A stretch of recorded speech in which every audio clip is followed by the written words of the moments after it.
Here's what I did week 2 on the farm. So this week was mostly about making phone calls. The engineers finished up as much of the work in the greenhouse as they can before we get the last of the permitting resolved. The big one was I actually just before recording this, I had a call with an engineer that was referenced to me by the electricians I worked with. Pacific by Pacific Northwest. If you're in Oregon, they're really great to work with. So, highly recommend. Yeah. So, I guess more on that next week when I hear back. But luckily, I was able to send him a lot of information about the building process for the greenhouse because I'm still in touch with the previous owners. They're really incredible. They sent me like literally everything involved with building the greenhouse. And then they also let me know that they were like very cognizant of the building codes and everything.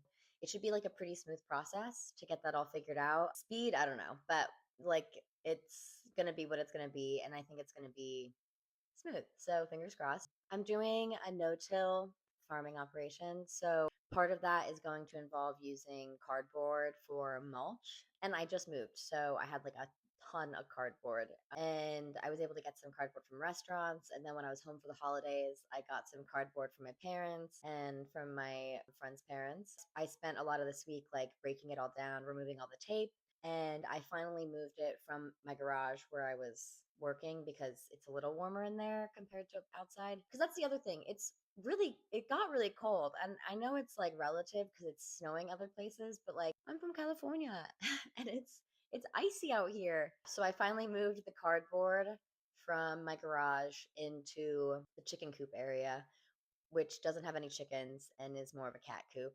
That's kind of like closer to where I'm going to be using it. So I'll be able to lay it out soon, which is exciting. I did leave one pile of cardboard because it's the one the cats have decided to love the most. And I can't really, it makes me sad to think about them not having it anymore, but they'll still have it for a little bit. Yeah. And then other than that, it was like a lot of I've been calling them action plans, but my bed prep action plan and my seed starting action plan, so I can kind of get a sense of all the materials I'll need to get.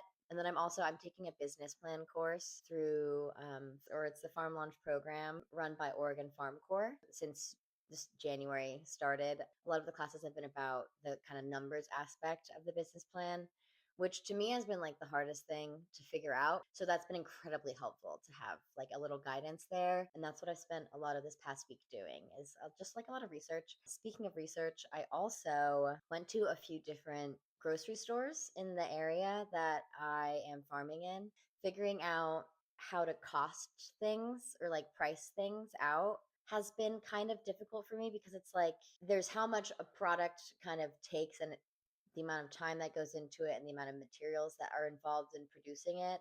That is a number to use, but like the reality of the situation is like people are going to pay what they're willing to pay. And like if figuring out that part has been, I guess, the biggest question mark for me. So I went to a few different grocery stores in the area that like have a range of price points, I thought, but I went and I looked at what all the different produce kind of costs to get a sense of like the variety of prices. And what was interesting was that like across 3 different grocery stores, they were pretty much the same. Like some of them were more uniformly priced. So it was like all lettuce cost like X amount. And then like others would be like butter lettuce is this much, but the red lettuce is this much. And then like when you average it out, it was pretty much the same price as what the other store was. So I thought that was very interesting. Yeah. So that has actually been incredibly eye-opening as far as like guidance in my own pricing journey because like yeah, it's a good reference point to have at least. Yeah, it hasn't been too crazy, but then it's also like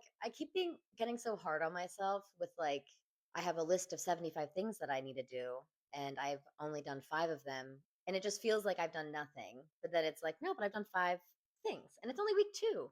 It's only week 2. So, plenty of time. I hope you've had a great week and check back next week for week 3. Bye.